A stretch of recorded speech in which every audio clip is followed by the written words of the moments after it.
All right, everybody. So I have never done a YouTube live before, so I'm doing this. I'm going to be recording my podcast, and we're going to see how it's going to go. So today we're going to be actually let me just start with the show opening here.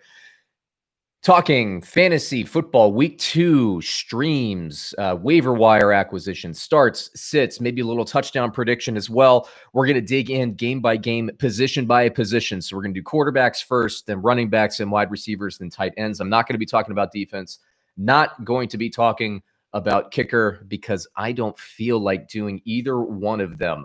You're listening to the Get Paid podcast. You also might be watching this stream on YouTube. It's youtube.com/the underdog. Wherever you're picking this show up, please like, comment, subscribe.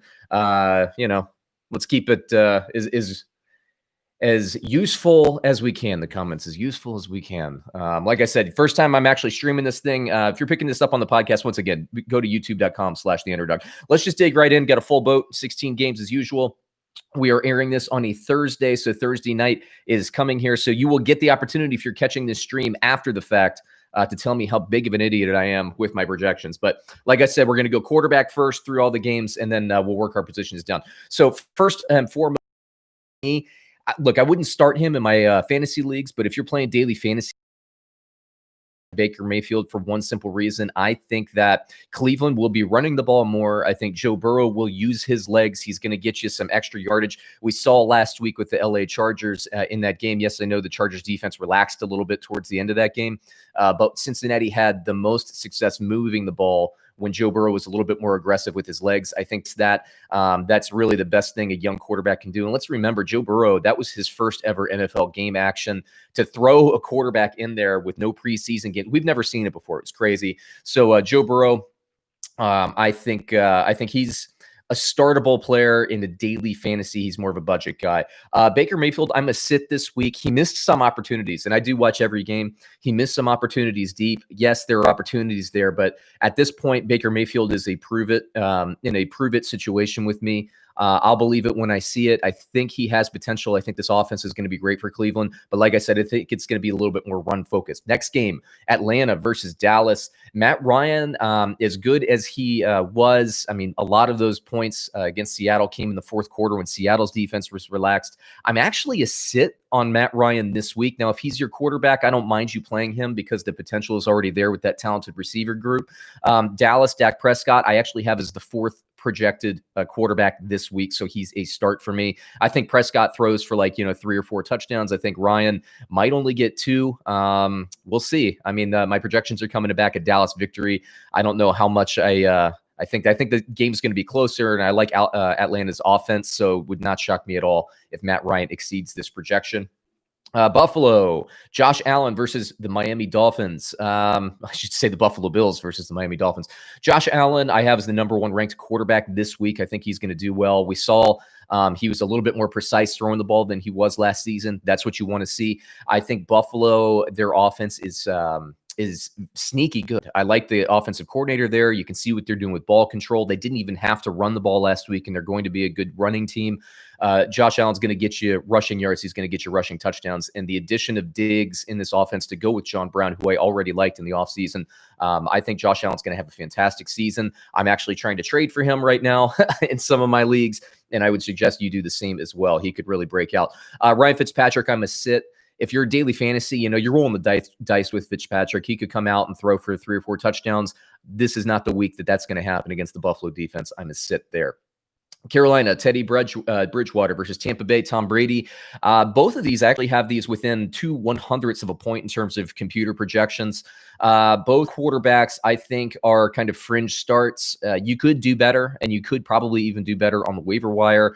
But if you have them and they're your quarterback, I'm fine with it. The good thing about Teddy Bridgewater is there was a ton of opportunity. Christian McCaffrey ended up scoring those 2 touchdowns, I think, on the goal line, and you can expect that to continue. But when Carolina was down and they needed to move the ball, they started to throw to McCaffrey a little bit more. He will be more of a factor in the passing game than he was in week 1. You still got DJ Moore to go with Robbie Anderson. This offense was a lot of fun to watch. They remind me a lot of last year's Arizona Cardinals. Bridgewater could be another guy that you could really peel off of waivers, and he could break out this season. So keep an eye on them. Again, there were probably 2 or 3 passing touchdowns left on the table last week against the Raiders. Now, Tampa Bay, we know what happened. We saw what happened against New Orleans. Brady was just rusty.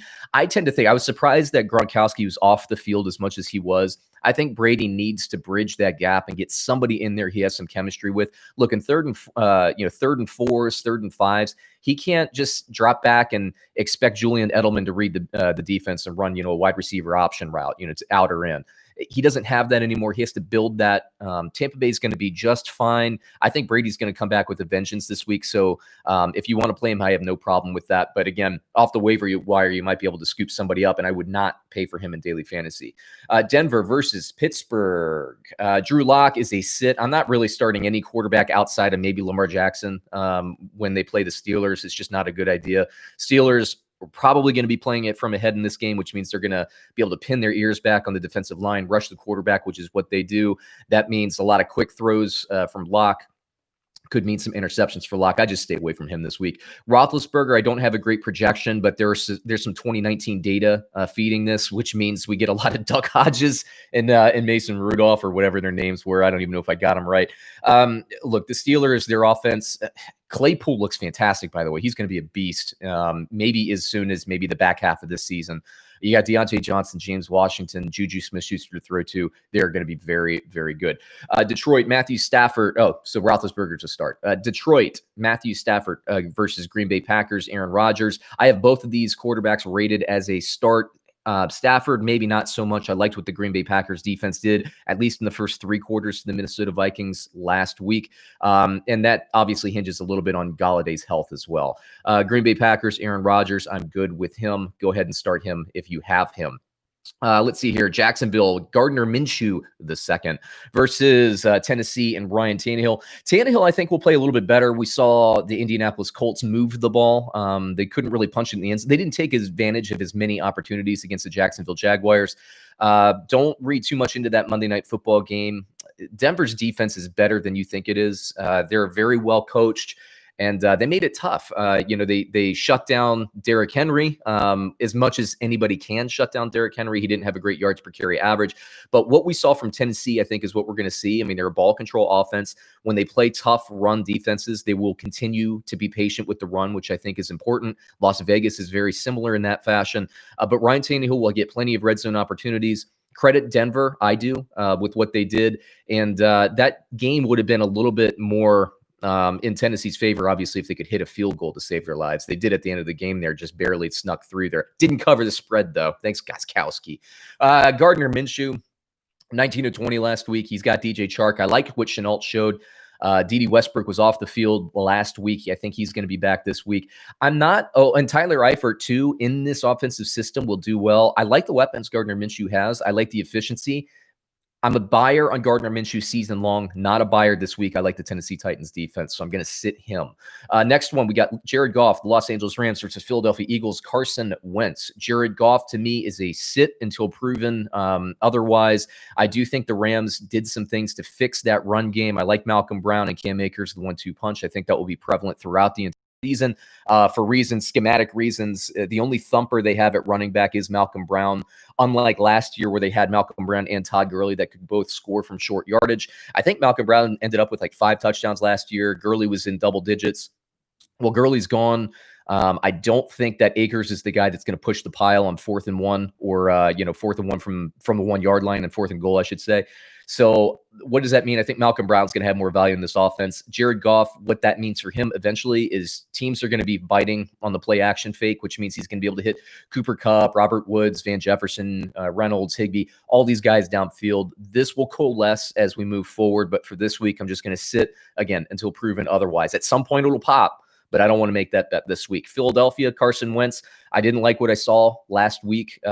Credit, again, Washington's defense. They're very well coached. They're probably going to be a top 10 defense when all is said and done in terms of yardage given up. We'll see what the red zone and all that stuff, scoring percentages and all that. But Washington's defense is very good. They have a very good defensive line. They were able to frustrate the Philadelphia Eagles in the secondary or on the defensive front. Here's the deal with Philadelphia. Receivers. It was an issue last year. It's an issue now. It's really Dallas Goedert, Zach Ertz. Miles Sanders was off the field. That didn't help anything. Again, Carson Wentz, I'm not worried about him, but this week the Rams played pretty strong defense against what I thought it was a Dallas Cowboys team that played pretty well on Sunday night, comparative to a lot of the other games that I watched. So let's just wait and see on these, the number 1 and the number 2 pick of the 2016 NFL draft. I'll wait on both of these and sit them. You can do better elsewhere. Minnesota versus Indianapolis. Kirk Cousins, I have as kind of a mid-grade start. He's somebody you could probably scoop off of waivers and start this week, or he might be a good daily fantasy play. A couple of touchdowns, I think, is likely for him. Indianapolis, Phillip Rivers moved the ball very well. He's, again, very, very mid-grade start for me. I actually have Cousins ranked 11th and Rivers ranked 12th in terms of projections this week. So, again, these are guys you could scoop off of waivers or pay low or buy low in daily fantasy, and they'll get you some decent points. New York Giants versus Chicago Bears. Daniel Jones I have as a sit. Tough defensive matchup for the second week in a row. The Chicago Bears defense is going to look more like the 2018 Chicago Bears defense than 2019 Bears defense. What I mean by that is, look, last year, everybody's kind of sees and overreacted to last year. They had a new defensive coordinator. There's some adjustment there. That adjustment is done. This Bears defense will be good season long. I like this matchup for the Bears defense. Now, Mitchell Trubisky, I think he uses his legs. I actually have him projected as, believe it or not, this is blowing my mind here, but the 5th ranked quarterback this week. What does that mean? Am I going to start him over, I don't know, take your pick, a Ben Roethlisberger? No, I probably wouldn't do that. Daily fantasy, if you're looking for a breakout cheap guy in daily fantasy, I like Trubisky. If he's your only quarterback on your roster, you must be a Bears fan. I don't see any scenario where you don't have better than Trubisky on your roster.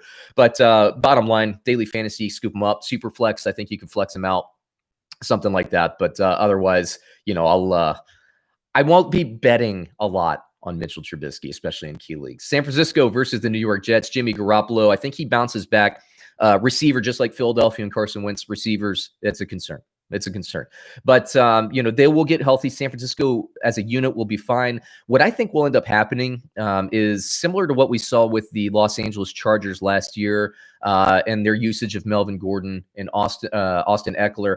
I think the same will be the case with the trifecta of running backs that they have. I think we'll see Mostert used a little bit more in the passing game, in the slot, and those kinds of things. And McKinnon especially, excuse me, McKinnon especially, while San Francisco is trying to acclimate to having receivers, and Kittle might even be a little bit banged up as well.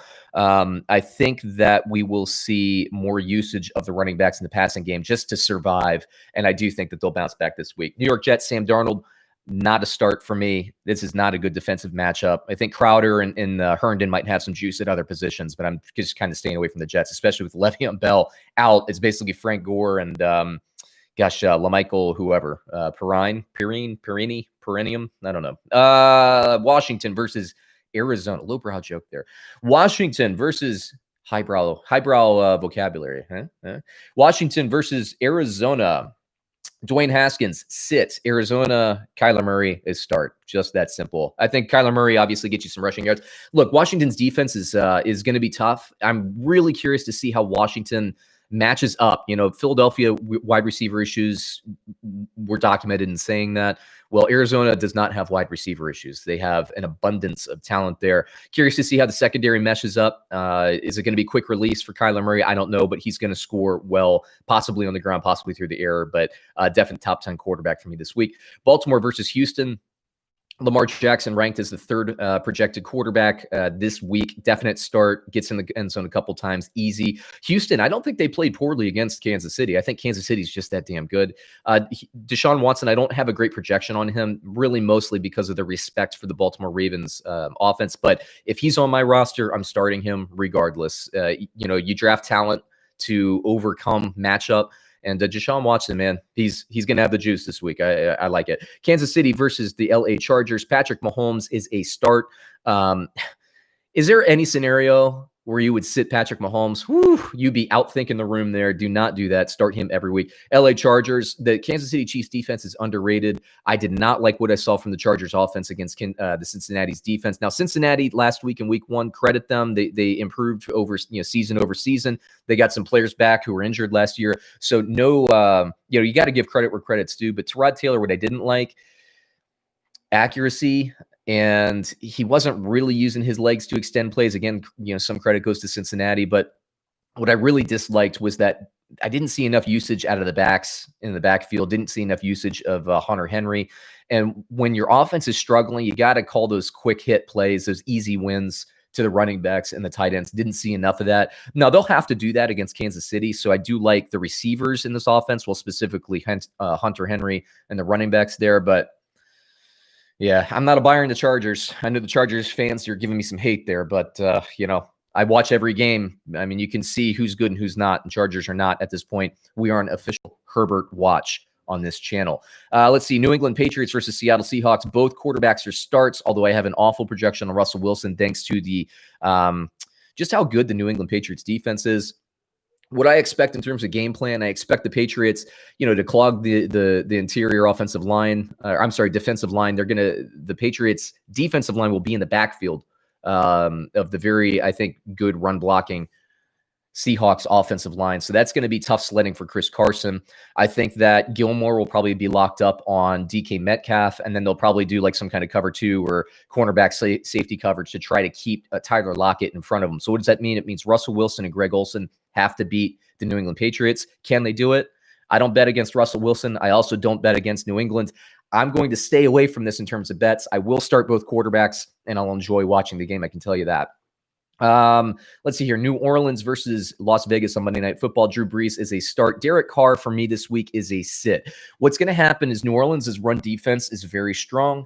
Oakland will stick to the run, kind of like what we saw with the Tennessee Titans versus the Denver Broncos. Oakland will stick with the run. I think I said earlier in the week what they'll do is they'll get like 3.5 yards per carry with Josh Jacobs against this tough defensive line, which is good enough to keep staying patient with it, but not good enough to where you want to really do it. It's it's like taking your cousin to prom, as I also said earlier in the week. So Derek Carr, what's that going to mean? They're going to be one-dimensional. He's going to be trying to push the ball to like Ruggs and Waller. I think it's going to be tough sledding for him. Now, they'll score some points, don't get me wrong, but I think he can do better elsewhere, daily fantasy as well. Now, waiver wire pickups, I would say Bridgewater is a good bet this week. Burrow, who I mentioned before, I think he'll use his legs a little bit more this week, which will get you some running yard kind of bonus, right? Trubisky, I mentioned before, I have him projected as the 5th-ranked quarterback. These are computer projections, not me, but they came back and basically outlined a matchup that is in Trubisky's favor. So daily fantasy, maybe Superflex, maybe. And Phillip Rivers, I think, is another waiver wire plug-in and play. And actually, for that matter, Kirk Cousins is as well. So there you go. There's quarterbacks. Let's move it to running backs. I talked, what is that, 17 minutes in? This is going to be a long one, but let's keep it rolling here. Okay, Thursday Night Football, Cincinnati versus Cleveland. Joe Mixon, at this point, if you look, draft capital, you're going to start him. If he's on my team, I'm probably going to start him too, but I'm a little worried because Joe Burrow needs to acclimate to the NFL. I think this is the week where we start to see them string it together. Cincinnati's receivers are very good. Once Joe Burrow can pass the ball downfield and be comfortable, and it is coming, Cincinnati fans, it is coming. I love Burrow in this offense. I love the wide receivers. But until that happens, teams can basically stack the box against Mixon. So it's going to be tough sledding. Be patient with Mixon. If you're going to start him, fine. I don't have a start projection. What that means to me, the way I use these projections is I start him in my fantasy league because I have faith that he'll get some red zone, some goal line opportunities, but I'm not going to buy him in daily fantasy. I think it's a bad matchup. For Cleveland, I think that this is a game that they can pound the rock. I think Nick Chubb outscores Kareem Hunt this week, but I do have both as viable plays. Let's see here. Atlanta versus Dallas. Todd Gurley actually have a nice projection on, although I did not like what I saw from Atlanta's offense. They tried to do the ball control thing. I understand the strategy, right? You do ball control, you keep Russell Wilson off the field, you keep your defense well rested so that they can play better. But Again, I understand the strategy. I think it was the wrong strategy to employ. This week against Dallas, they'll probably come out trying to do the same thing. I think they'll have a little bit more success in doing it against Dallas than they had against Seattle. And I do think Todd Gurley could get a rushing touchdown this week. Dallas, you start Ezekiel Elliott every week, but to put your minds at ease, I have him as the 3rd-ranked projected running back in terms of computer projections. Pollard and Brian Hill are both sits. Buffalo, Devin Singletary, Zach Moss. Singletary for me is a start. I know Moss got the receiving touchdown, but that could have very easily gone to Singletary. I think he was maybe the 4th receiver in that read for Allen. He's moving the ball, moving his eyes across his receivers, which is good. But I don't think you can count on Zach Moss to be getting reception touchdowns every week. That's more of Singletary's domain.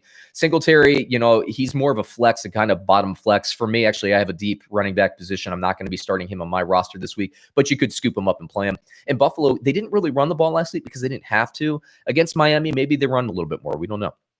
Miami, Jordan Howard.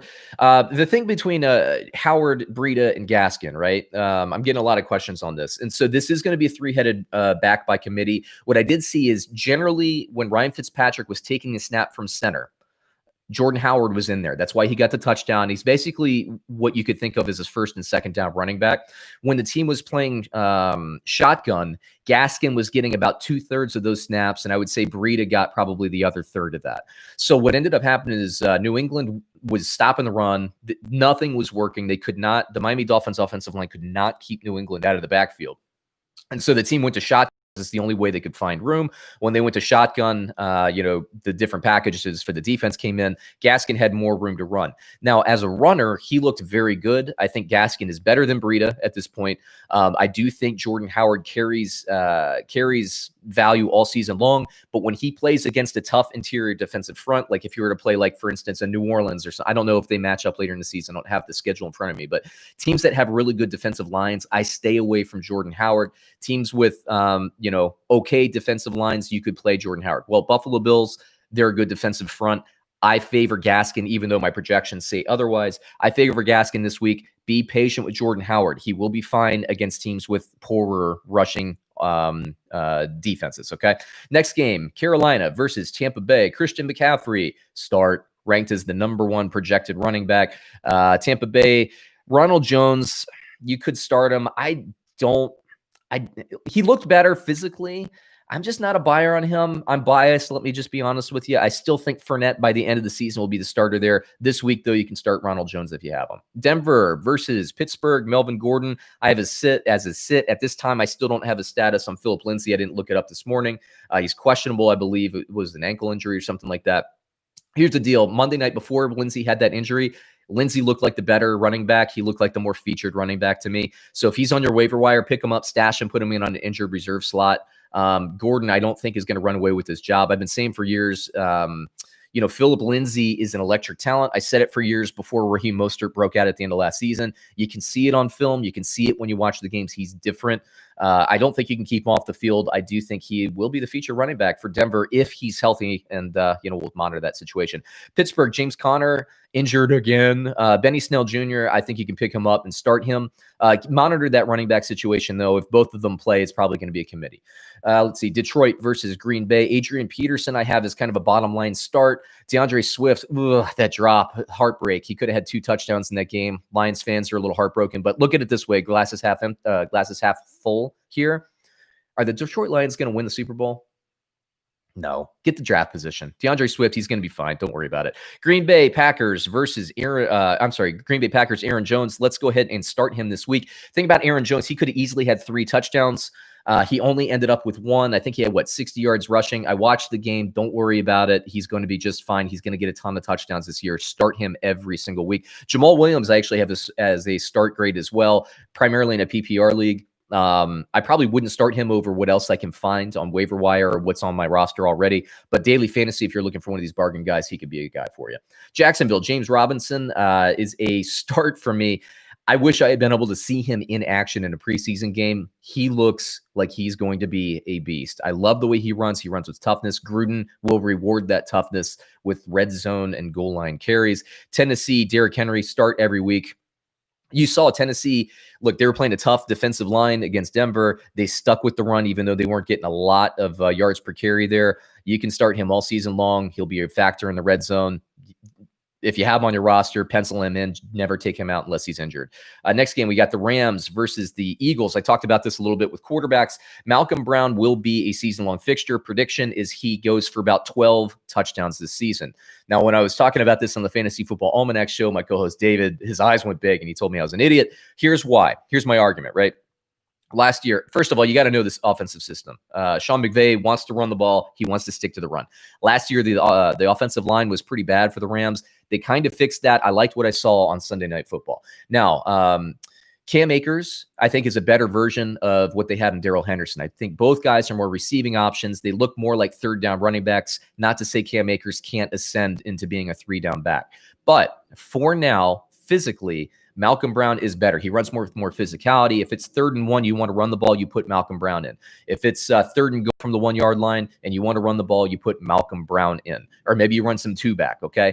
This means, and we know with the history of Sean McVay, he will run on the goal line. He will give you red zone and goal line touchdown opportunities.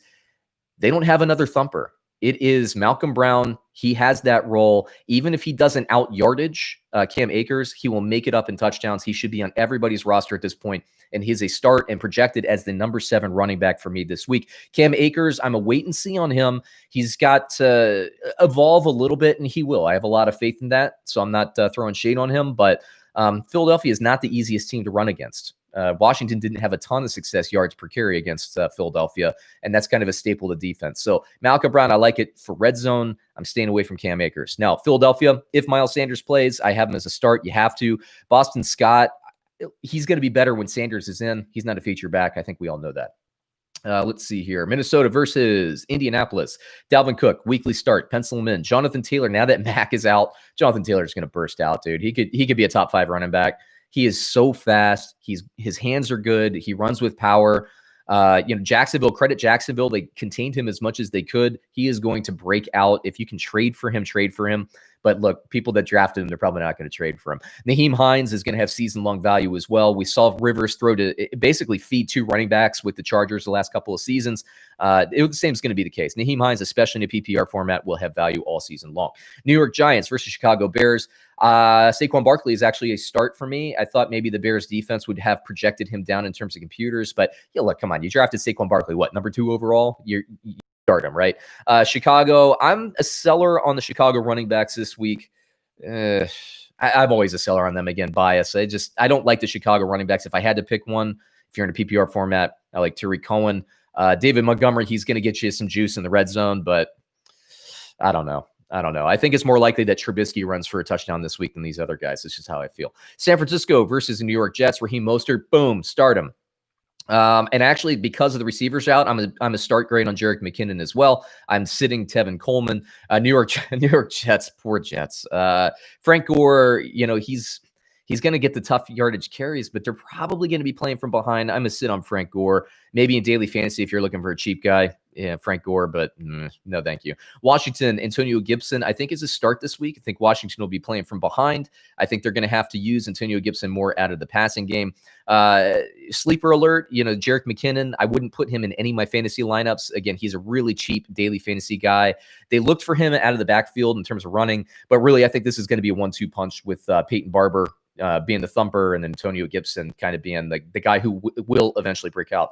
I actually like Antonio Gibson's season-long productivity projection at this point, based on what I saw in week 1, more than Cam Akers. So there you go. Hot take. Arizona, Kenyan Drake, start him. Keep an eye out, though, Chase Edmonds. If you have a deeper league, roster him. I don't like that Drake was in a walking boot before the season started. I don't like that I saw him kind of limping around and everything. Chase Edmonds is a very good running back. The only reason that he's not a fantasy football starter is because he's got Kenyan Drake ahead of him.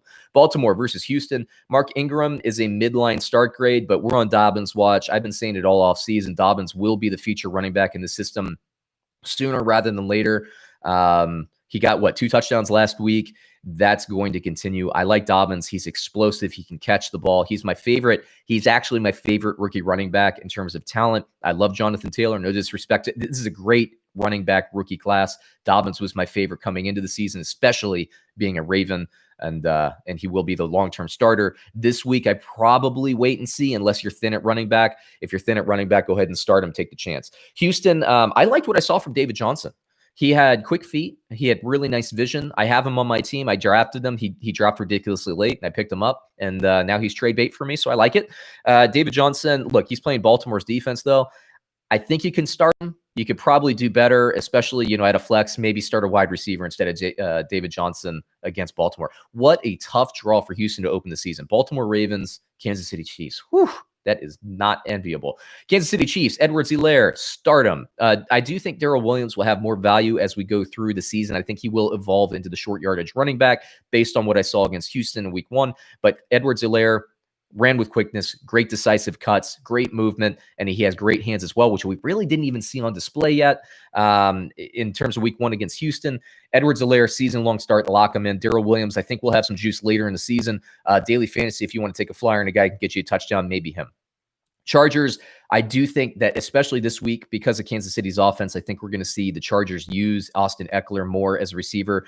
Joshua Kelly, I know I saw the stat sheet and everything, but Justin Jackson was off the field. Is that going to be the case? My opinion is, you can lose your job to injury. Kelly took advantage of his opportunities. I think it's going to be hard for Jackson to work his way back ahead of Kelly, but one of these two should be rostered. And if you missed out on Kelly in the waiver wire cycle, you can pick up Jackson, take a flyer on him at the bottom spot. And if he can't overtake his job, nothing ventured, nothing gained, but also nothing lost in this case. Just waive him for somebody else. And if you have Kelly, start him, but monitor that injury situation with Mr. Jackson. New England versus Seattle. I actually have both New England running backs as a sit this week. I think Seattle's defense is very good. If I had to pick one, it would be James White in a PPR format, just because I think the Seattle Seahawks will clog the middle there, and that's more Sony Michel's domain. Seattle Seahawks, you can start Chris Carson. He's probably your second or third running back based on where you drafted him. But I don't like the matchup. The Patriots are going to try to take him out of the game, and they have success in doing that kind of thing. Hyde is definitely a sit because I'm 50-50 on Carson this week.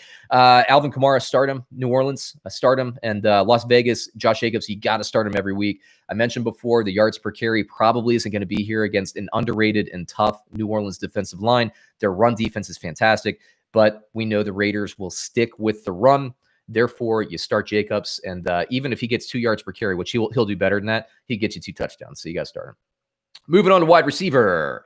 Back to Thursday Night Football. Cincinnati versus Cleveland. Cincinnati, I have actually the projections here kind of suck for Cincinnati's wide receivers. I think it's because of Joe Burrow's passing. Again, not throwing shade at Joe Burrow. I like him, but he's just a young guy. He's got to acclimate. I liked what I saw in the fourth quarter from Burrow. Can he move that and extend into this week? I don't know. But the bottom line is on your roster, if you drafted well, you probably have better options than A.J. Green and Tyler Boyd. But if you need to start him, go ahead and start him. I don't think the options are that bad. I just think you can do better. Now, in my opinion, you could probably pick up like a Paris Campbell off of waivers and plug him in, and he'd be a more viable play this week against Minnesota's secondary. That's just my opinion. Cleveland on the other side. Odell Beckham, I have an awful projection on. I don't love it at this point. Like I said with Baker Mayfield, I'm in wait-and-see mode. I have Beckham on a couple of my rosters. I'm going to sit him until he proves that, this offense is working. And I do think that will come. Jarvis Landry is the receiver to start here if you want one. And I don't have a great projection on him either. Let's see here. Atlanta versus Dallas. Atlanta. Look, you could Julio Jones, Calvin Ridley, pencil him in. Big question for me is Russell Gage. He got 12 targets. I think over the course of the season, Hayden Hurst will get more of those targets than he got in week 1. I think Hurst had like 5 targets. It'll be Gage and Hurst. Daily fantasy, I like Gage as kind of a lower value play, but I don't think he's a guy you're going to count on in your redraft league this week. And I do think Hurst bounces back. Spoiler alert for the tight end section. Dallas, Amari Cooper, Michael Gallup starts.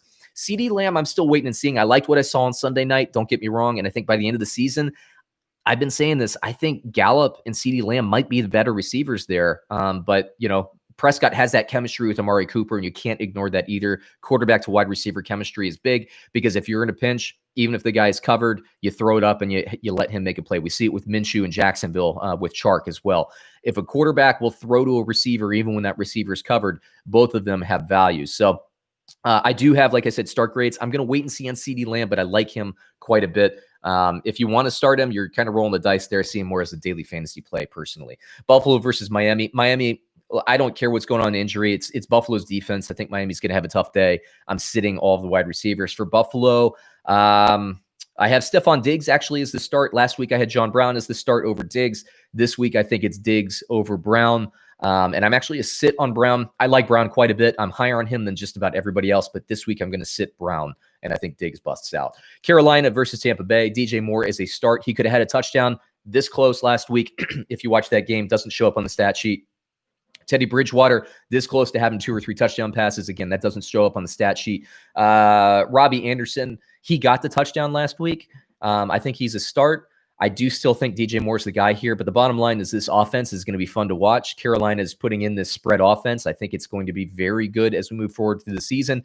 And, this whole passing game is going to be good. So I think they are going to support 2 starters on a weekly basis. And I think Moore and Anderson can start. And, Curtis Samuel underneath, I think he's going to be more of a season-long waiver play.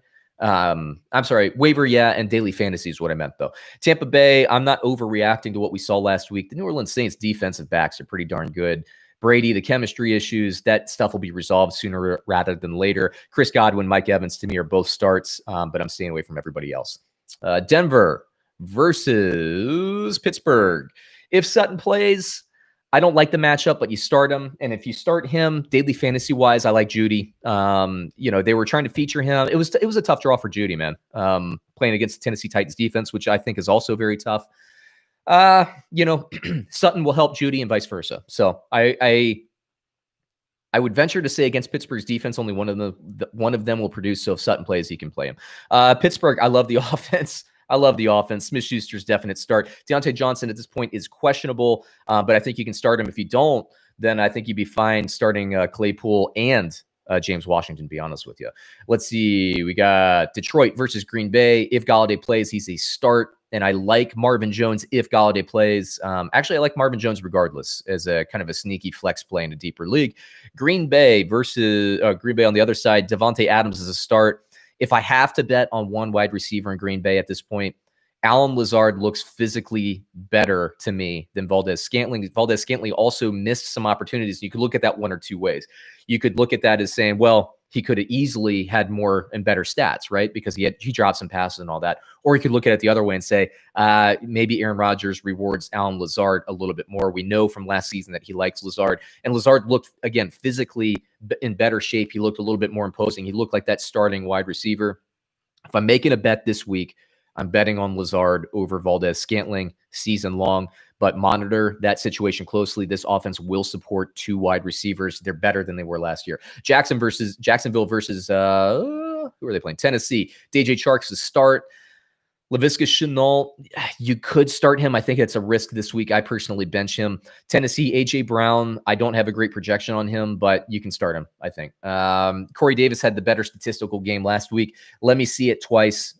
Prove it to me twice, and maybe I'll start him, but I'm going to sit him this week. Rams versus the Eagles. I think you can start Kupp and Woods every week. Honestly, I have Kupp. I'm probably going to start him this week at wide receiver. Robert Woods, yes, and then we'll let the rest of the receiving core shake out between Van Jefferson and Josh Reynolds. Philadelphia, who's playing? Alshon Jeffrey at this point is questionable. I don't know if he's officially been ruled out or in.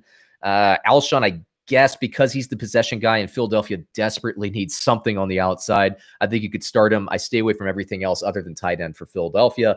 For the, let's see here, Minnesota Vikings and the Indianapolis Colts, Thielen's a start.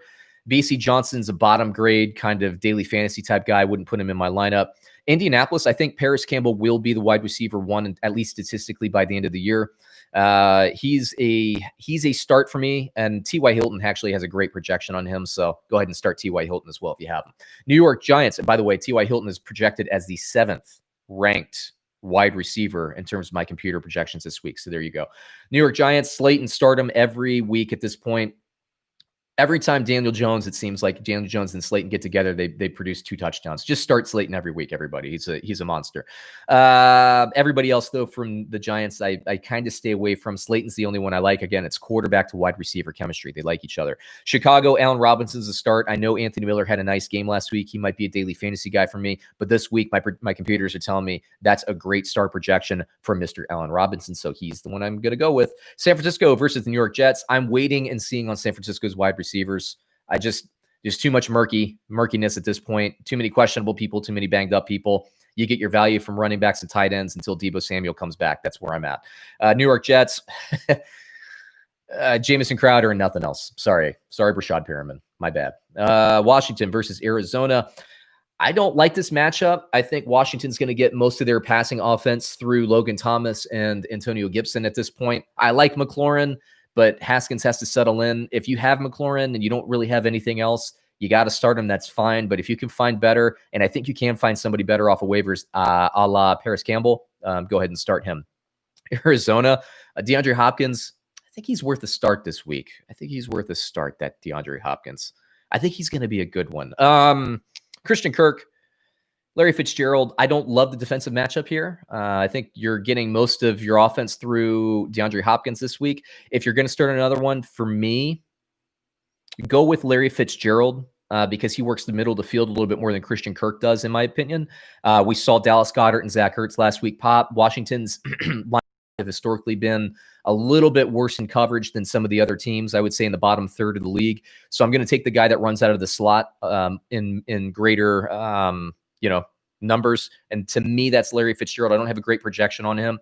Daily fantasy play for me. Baltimore versus Houston, Marquise Brown. I don't have a great projection, but you see him when he's healthy. Ooh, he adds another dimension to this Baltimore team. I'm a buyer on him all season long. If you can trade for him now, try to trade for him before he gives you the 2-touchdown week because it's coming. Marquise Brown is a start, and then I'm going to wait and see pass catchers. There's still some, I think, shuffling to be done on that depth chart. I believe Snead is still the second wide receiver. I've been burned by him enough in the past. I'm not going to start Snead, but Duvernay, Boykin, these guys can ascend. So we'll see what happens in the future. Not betting on them this week. Houston, Will Fuller is a start. Brandon Cooks, prove it. Prove it to me. I have a good projection on him. I'm not starting him. Prove it, Brandon Cooks. I'm sick of the name recognition boosting you up in the rankings here. It's Will Fuller until he pulls his hamstring, and then you can insert Brandon Cooks because of other options. Kansas City versus the LA Chargers. Tyreek Hill's a start. Sammy Watkins. You're rolling the dice with this, man. So you basically, Tyreek Hill gives you value every week. Travis Kelce gives you value every week. Obviously, Edwards, Hilaire, and Mahomes, they give you value too in the other positions. But the second, third, and fourth receiver is really designated by matchup. It could be McCole Hardman. Last week, Sammy Watkins could have had 2 or 3 touchdowns. He had a huge week 1 in the 2019 season as well last year. Do I think that Watkins is going to be a weekly fixture doing what he did? I don't, primarily because the second, third, and fourth wide receiving option, it's going to be based on matchup. It could be Hardman, it could be Robinson, it could be Watkins. So I'll stay away from it. But you can't really, in my opinion, ever go wrong betting on the Kansas City Chiefs passing game. So I'm talking out of both sides of my mouth. What I'm saying is redraft or your draft leagues and all that stuff, your fantasy leagues, I probably stay away from them. Daily fantasy, go ahead and make some bets. Go ahead and make some bets on them. Let's see, the Chargers, Keenan Allen just is a possession guy. I think he'll have some value. Mike Williams, they took a lot of deep shots. He's more of a daily fantasy play than a fantasy football play to me this week. Again, we're in prove it scenario here. I want to see this Chargers offense evolve more than they were last week. New England versus Seattle, Julian Edelman's a start. And N'Keal Harry, here's the deal with Cam Newton. He looked like, Cam Newton from like 2015, back when he was still running the ball. He'd take back the New England Patriots offensive line is better than they were last year. They're protecting the quarterback more. Cam Newton has more time to throw. And what does he do? First thing he does is he looks downfield. And N'Keal Harry could be a breakout this season. He didn't break out in week 1. That doesn't mean it won't happen. Remember, when Cam Newton was having like his MVP caliber seasons, Kelvin Benjamin and Devin Funchess were valuable producers at wide receiver. I think they will push the ball downfield with success. But again, Edelman's my play. And N'Keal Harry, he should probably, if you're really hurting at wide receiver, maybe you should be looking at him. I do have a decent projection on him. Now, Seattle, I don't like, look, matchup-wise, analytics, I recognize you're probably going to start Lockett. You're probably going to start Metcalf if you have them. New England will be bracketing these guys. It's going to be tough go. Again, my prediction is Metcalf locks up on, or Gilmore locks up on Metcalf. Metcalf has a tough day. Then Lockett is basically double covered so that he doesn't get behind the defense and secondary. I think most of the offense, as I said before, comes underneath. That's my opinion. I'm staying away from it. If they're on your fantasy team, I'm not going to argue with you about it. You want to start them, go ahead. Yeah, they can be weekly long plays. After all, you drafted these guys to beat the matchup, right? Daily fantasy, I'm staying away from them completely. New Orleans, Michael Thomas, ankle. Will he play? Won't he play? New Orleans Saints say he won't. He says he will. If he plays, you got to start him. The annoying thing is it's Monday Night Football, so you kind of have to make your choice on Sunday. Monitor the news, but if Thomas plays and he's in the lineup, you got to play him. That's what it is. Now, if he doesn't play, Emmanuel Sanders is a definite start for me. And then I stay away from everybody else. It'll be like Emmanuel Sanders, Kamara out of the backfield, and then some combination of the tight ends there, with Jared Cook obviously getting an uplift. Las Vegas Raiders, Henry Ruggs is a start. I'm sitting every other wide receiver. This team, I think, will do better once Terrell Williams comes back, depending on whatever's going on with the shoulder. So there you go. Oh, you know what? I forgot to give you some waiver acquisitions for running back. Now, they're probably already gone at this point, but Peyton Barber could get you some red zone carries. Damian Harris is a guy you should pick up if you have an IR slot. Wave somebody, pick Damian Harris up for New England, put him on your IR. Nahim Hines, he's already gone, I'm sure, in your waiver wire cycle. Joshua Kelly, he's probably already gone. Jerick McKinnon, though, is actually still on my waiver wires, and I play in a pretty deep league. He's a guy I said because of the wide receiver issues at San Francisco, I think he'll have starting numbers at running back just because I think they'll need to use him a little bit more out of the backfield. Wide receiver options for the waiver wire here. I think Campbell is still available in a lot of people's leagues. I mentioned Emmanuel Sanders, that injury situation with Michael Thomas. He could project even as a top 15 wide receiver this week if Thomas is out. Golden Tate has a reasonable projection. I don't love it. As I said before, I don't love the New York Giants receivers outside of Slayton at this point. Amendola and Cole, my computers are telling me Amendola from Detroit and Keelan Cole in Jacksonville, even if D.D. Westbrook is back. They're telling me that those matchups are nice. But that's daily fantasy territory. I make my low grade bets in daily fantasy. I don't do it with my fantasy football leagues. We're playing fantasy football here. You got to win those things. Last segment here, tight ends. We're doing, let's see here, Cincinnati versus Cleveland. Uzomah, no. I have a nice projection on him, but I've been burned on him in the past. I don't like it. If he proves me wrong, I can eat that. I don't mind that. Cleveland, we have Austin Hooper. Njoku is out now on the IR. Unfortunate for him. I don't like Bryant. Austin Hooper, I think, gets the uplift with Njoku out, okay? Atlanta versus Dallas. Hayden Hurst, I think, is a bet to come back. I have him projected as the 16th rated tight end this week as I take a sip of water. And we're back. Let's see here. Hayden Hurst, I think, will bounce back. Russell Gage isn't going to get 12 targets every single week. This offense will want to play more ball control. They'll want to hit their tight ends. Hayden Hurst was a factor kind of in short yardage situations, which means he's going to get red zone looks. Hayden Hurst, though, every time he was roughed up a little bit by a linebacker in coverage. Yes, he was hit early a couple times. Yes, I agree he was interfered with. You're an NFL tight end. You got to box out. You got to make the catch. Sorry, you have to do it. Sometimes you'll get the flag. Sometimes you won't. They didn't last week.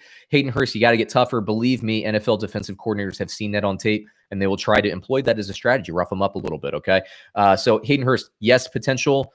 I am still comfortable starting him. If he has a bad week this week, he's going to be improved territory for me. Dallas, staying away. Dalton Schultz, whatever. I don't care. I'm not starting him. Too much value at wide receiver there. Too much value. And then you got Zeke, who they're using more out of the backfield as well. Too much value. I'm staying away from tight end. It's got to come out of somewhere, and I think it comes out of tight end. Buffalo versus Miami, neither tight end. I know the thought is, hey, maybe Gesicki will get more targets with the Devontae Parker injury and all that. I understand the logic behind it, but you could pick up Greg Olsen off of waivers right now. I'll talk about him in a bit and start him. I think he's the better start this week. Now, Gesicki might get you a touchdown, but is he going to get you 15 yards and a touchdown? I think Olsen could give you 80 yards and a touchdown, maybe even 2 touchdowns this week, and I'll talk about that in a bit. Carolina, Ian Thomas. Look, this is a spread offense. This isn't the same Carolina offense as in recent past where they sprung Greg Olsen at tight end. I was never buyer on Ian Thomas. This is not what they want to do. This offense looks more similar to the Arizona Cardinals offense. That means wide receivers have the value.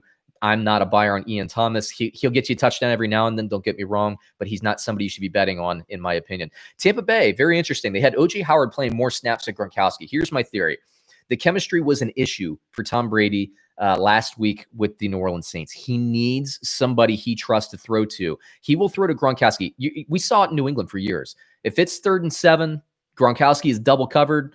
Tom Brady, he's, the offensive line's collapsing. He's under pressure. Who does he throw to? He throws to Gronk in double coverage, throws it up, and lets Gronk come down with it. He trusts Gronk. That trust factor is important while a quarterback acclimates to a new offense. I predict that Gronkowski will get a greater snap share this week, but O.J. Howard will have value that makes that tight end long-term a little bit more murky. Gronkowski, daily fantasy play. You could, as I said, Greg Olsen sitting on waivers for everybody. You can pick up and plug in and play Greg Olsen this week. Denver, Noah Fant, I liked what I saw. I know Cortland Sutton was out, but I do think this offense will feature them. Pat Shurmur throws to his tight ends. He always has. Evan Ingram, for example, with the New York Giants, he always throws to his tight ends.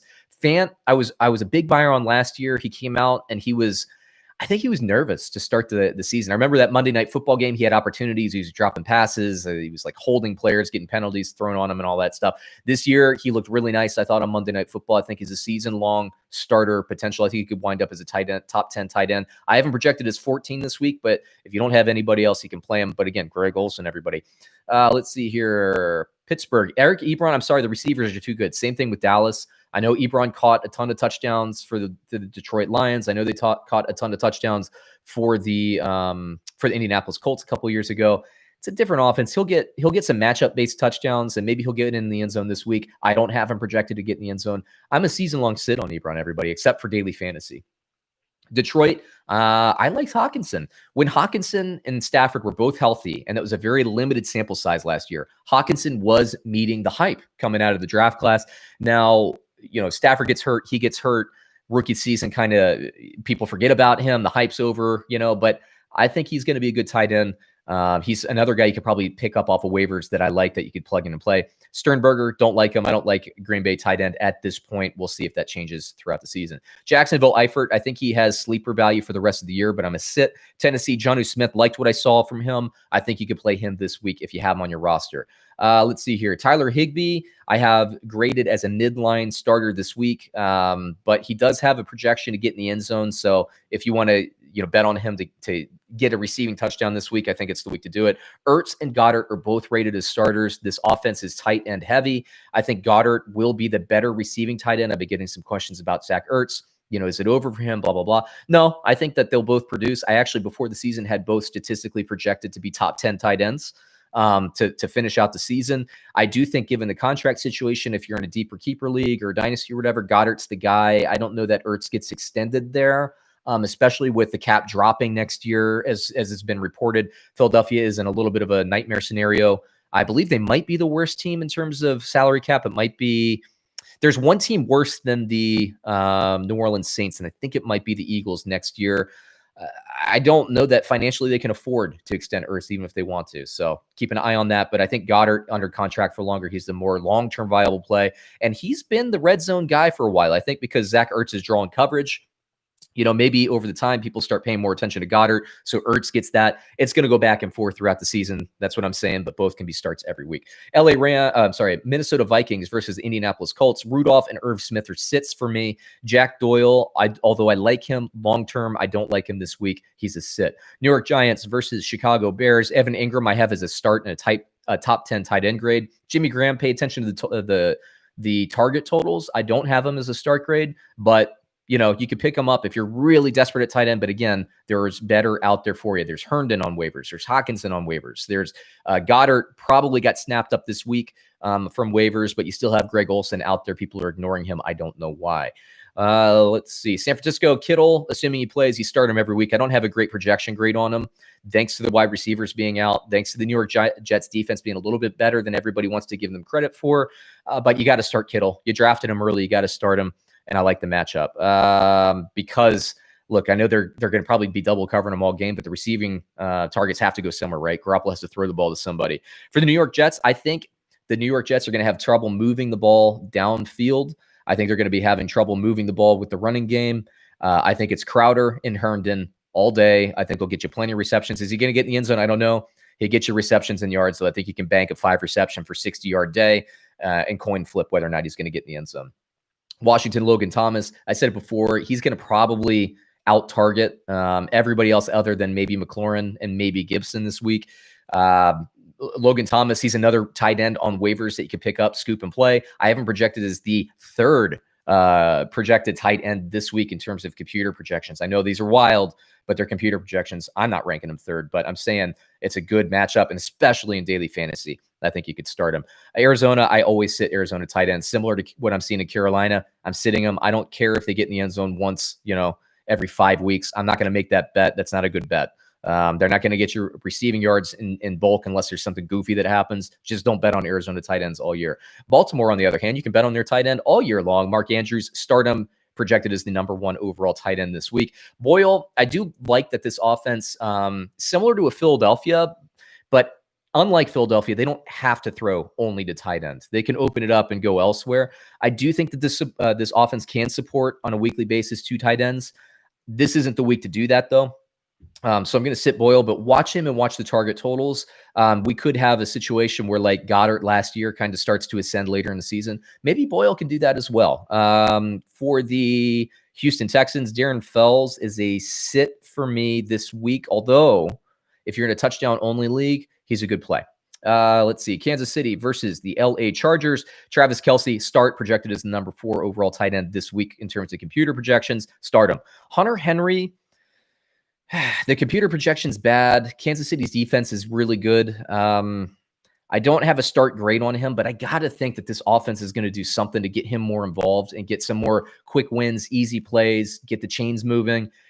My gut says, my computers don't like it, but my gut says you want to start Hunter Henry this week, at least in daily fantasy. New England versus Seattle. Izzo is the starter there at tight end until proven otherwise.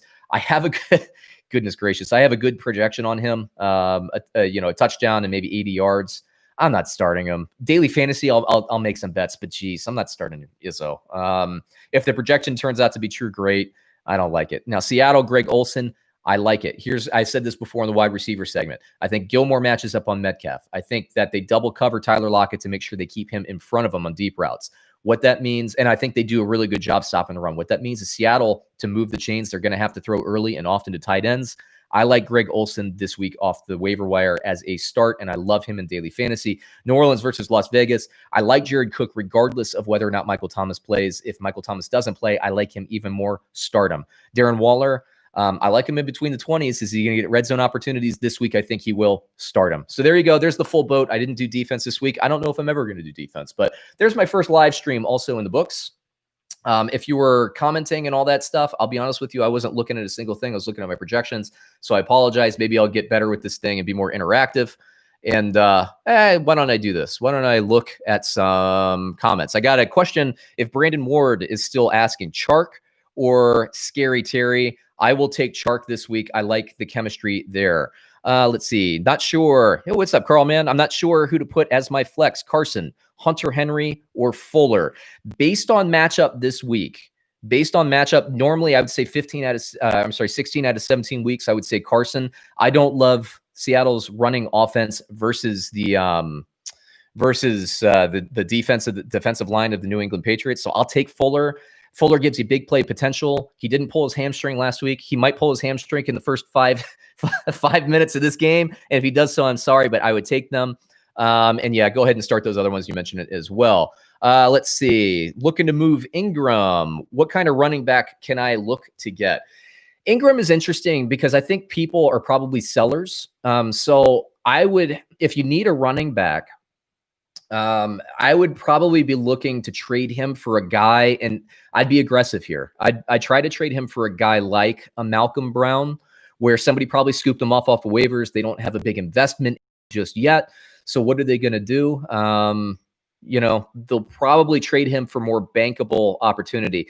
Now, me personally, if I had Malcolm Brown, I honestly wouldn't make that deal. If I was trading Ingram, what I would actually look at tactically is I'd look at trying to get a receiver off of somebody that has a deep receiver team, but is really hurting at running back. So they're a little bit more, they'll be a little bit more aggressive on their side. It's a little bit more of a win-win situation. So I think you'll have a better ability to do that. But if you need a running back, and for some reason Gaskin was still on my waivers, people I think ignored him. He's going to have season-long value. You can get him. If you're looking for another running back that might be still on waivers, I mentioned before Damian Harris.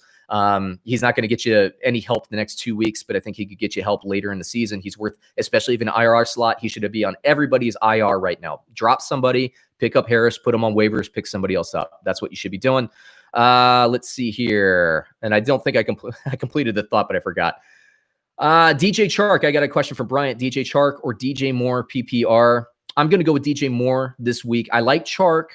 I like Chark every week, but if you have to make that that transition, that trade-off between the two players, if that's your choice, I like Moore.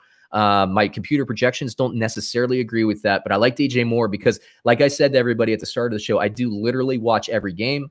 By the time Monday morning came around, my eyes were glassy. I had the worst bags in the world under my eyes. I stayed up all night, basically Sunday night, watching football. That sounds like fun, but when you have to do it, it's not as much fun. Then I stayed up Monday night as well and watched all the games. So what I saw on film, look, Chark's going to have season-long viability. I love Gardner Minshew, by the way. I love the offense that he's in. Jay Gruden calls a really good offense. Everybody says it's a top 5 offense in the league. He's a very, very good coordinator.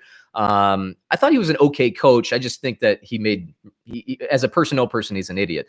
But, in terms of play calling, you cannot dispute it. He made Andy Dalton into a top 10 fantasy football quarterback. He made Kirk Cousins into a top 10 fantasy football quarterback. He will make Gardner Minshew into a top 10 fantasy football quarterback. Does that happen this year? I don't know. Next year, bank it, top 10 quarterback. He runs better than you think he does as well. Chemistry with DJ Chark, off the charts. He'll throw it up to them. Like I said, it matters when a quarterback will see his favorite target double covered downfield, and he says, screw it. Let me just throw it to him. We saw it for years with Ben Roethlisberger and Antonio Brown. They're not quite there yet, but they will be very good. Let's see, Hines or Marvin Jones. This week, I take Hines. Marvin Jones, I think, is actually a little bit better when Golladay comes on the field. I know the target, the share of offense would go down, but it's more refined targets. You see more one-on-one coverage. So if Galladay's out there, you could call it a coin flip. But again, seeing what I saw when I watched that Chargers and what was it? No, I'm not the Chargers. I apologize. That was last year. When I saw the Colts versus the Jacksonville Jaguars last week, Phillip Roberts had no problem moving the ball. And Hines out of the backfield, he got that rushing touchdown. I thought that was a little cheap, but I think he also had some opportunities for some receiving touchdowns that didn't pan out. Bottom line, this offense supports 2 running backs. It was a little murky with Marlon Mack in there, who was having a fantastic first quarter. That sucks that he got hurt. But what that means for Jonathan Taylor, all you Jonathan Taylor people that drafted him in the 2nd and 3rd round that were sweating it when Marlon Mack was on the field, and you're thinking, crap, is it going to take me like 6 weeks for Jonathan Taylor to break through? Well, he's broken through. He's going to be very good. Offense supports 2 running backs. John Brown or Marvin Jones this week? You know what? I'm going to go ahead and say, Marvin Jones, regardless if Golladay plays. I like John Brown on record. I think he's a weekly kind of viable starter, bottom line starter for you. But if I had to choose, I'm bullish on Marvin Jones, and I'll tell you why. I'm not sure if you're an almanac reader or not, but when you look at the stats from last season, what this offense did when Golladay and Jones were playing, I think Jones had more receptions, or at least if you extrapolate, because I think Jones played 13 games and Golladay played 16. But if you look at it, Jones was on target to get more receptions and I believe more yards, but not as many touchdowns. So he was going to outstat Kenny Golladay in 2 of the 3 major statistical categories. If you, again, extrapolate over a 16-game schedule, Marvin Jones contributes in this offense almost as high. I would say he's about 90% of what Kenny Golladay is. And when you consider in the draft that you draft Kenny Golladay, I think his average draft position was like in the mid-20 range by the time the season ended. When you compare that to where you could have gotten Marvin Jones, which average draft position was 101, I told everybody to snap him up, around, pick 75 to 85, just to make sure you don't miss out on the talent, especially given where other players were being taken there.